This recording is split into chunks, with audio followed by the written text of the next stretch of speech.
sleeping on a stranger's sailboat in Colombia.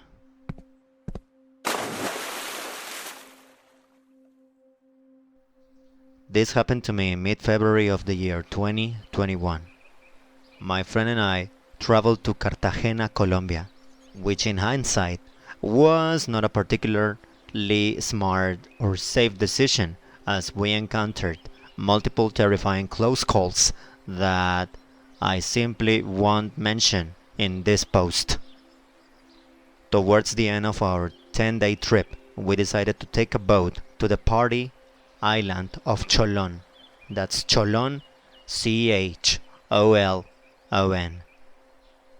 It might be worth mentioning that my friend spoke no Spanish and I could barely communicate more than simple sentences. After an insanely bumpy 40-minute ride, the boat arrived to the island and dropped us off.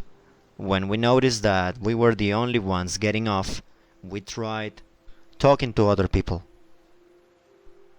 When we tried asking what time they would come back to pick us up, nobody on the boat could understand us, so we just got off nervously and prayed they would come back.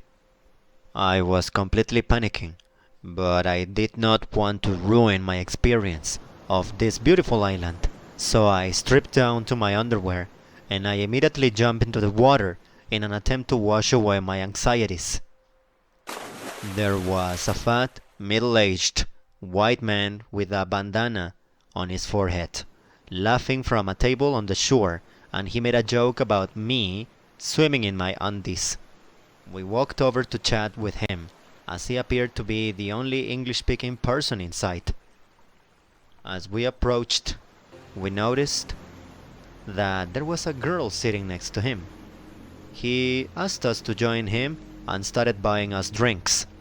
He introduced himself as Charlie Loco and the girl as his 18-year-old girlfriend.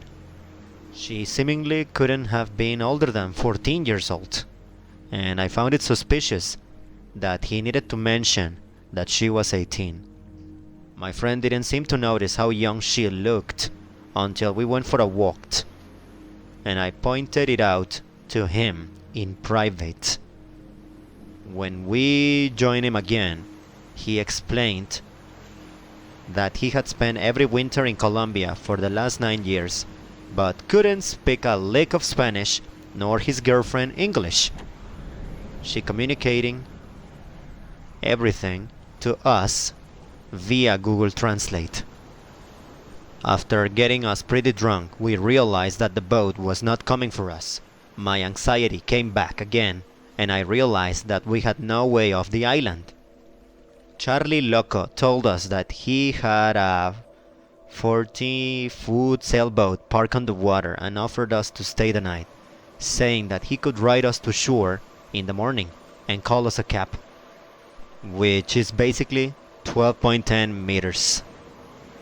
My friend and I were pretty creeped out by this fella, but couldn't think of another option. We decided to stay over, and when it was nighttime, he went off to bed, leaving me, my friend, and the girl alone. Being concerned for her, we asked if she felt safe and if she liked him. She responded, He's okay, but he likes to yell a lot. And after a short time, she seemed nervous and translated to us, I should go to bed, or Charlie will get angry. and hastily left us to go join him. In the morning, we went for a swim before leaving, and he asked if we wanted his girlfriend to flash us, which we adamantly declined. The whole thing felt incredibly sleazy and disgusting at this point, and we just wanted to go home. Charlie brought us back to the shore and we took a cab ride to the city. We felt genuinely worried for the girl, and it stuck with us both for a while. Her skin was sunburnt, blistered, and infested with fleas or some horrible rash that she was always itching. The thought of that girl having to share a bed with him made us want to throw up. I wonder about her sometimes, and if she's safe or happy. I just couldn't cover everything in this post, so feel free to comment with questions regarding details. And sure, moral of the story is to not go to a poverty-stricken country known for petty crime during a pandemic, when everyone there is in particularly dire straits.